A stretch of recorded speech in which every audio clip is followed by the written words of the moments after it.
Bonjour mesdames, bienvenue aux méditations quotidiennes au féminin. Aujourd'hui, les 3 dimensions, partie 2. Deutéronome 28, verset 13 nous dit « L'Éternel fera de toi la tête et non la queue ». Hier, nous parlions des 3 dimensions dans lesquelles nous sommes libres d'agir pour définir les limites de notre caractère. As-tu pu te situer dans l'une d'elles? Le verset du jour nous situe directement dans une dimension. Car si Dieu souhaite nous placer en tête et non en queue, cela exprime son désir de nous voir au-dessus et non au-dessous. Telle est la dimension que Dieu veut donner à ta vie. De même que le peuple d'Israël occupait une place unique dans le cadre social de son époque, Dieu désire te voir au sommet du succès. Il tient à ce que tu atteignes le plus haut niveau de développement. Il souhaite que tu fasses le maximum de progrès dans la dimension verticale.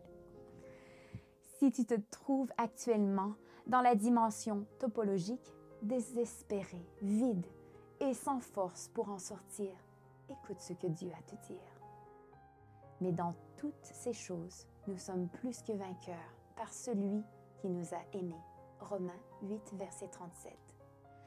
Bien des personnes se sont trouvées dans cette dimension, mais par la grâce divine, elles ont réussi à s'en éloigner. Si au contraire, tu te trouves à la merci des remous du monde, entouré d'admirateurs qui te félicitent pour ta manière de t'habiller, de parler ou de te conduire, souviens-toi de cet avertissement. Large est la porte et spacieux le chemin qui mène à la perdition. Et il y en a beaucoup qui entrent par là. Matthieu 7, verset 13. Et si tu souhaites ardemment la dimension qui exige de la force de volonté, de la fermeté, de la loyauté et de solides principes, écoute ces mots. Étroite est la porte et resserré le chemin qui mène à la vie. Matthieu 7, verset 14. Te rends-tu compte que tout dépend de tes décisions? Je ne connais pas ta situation actuelle.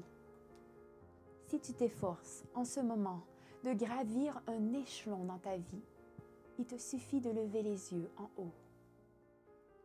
S'il y eut une issue pour Marie de Magdala, qui se cachait sur la terre, si l'espoir de la femme malade depuis des années se réalisa, s'il y eut une opportunité pour la femme cananéenne, aie confiance, ton cas n'est pas désespéré.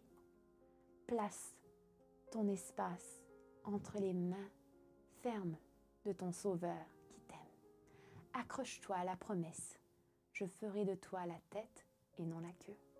Bonne journée dans le Seigneur et à demain.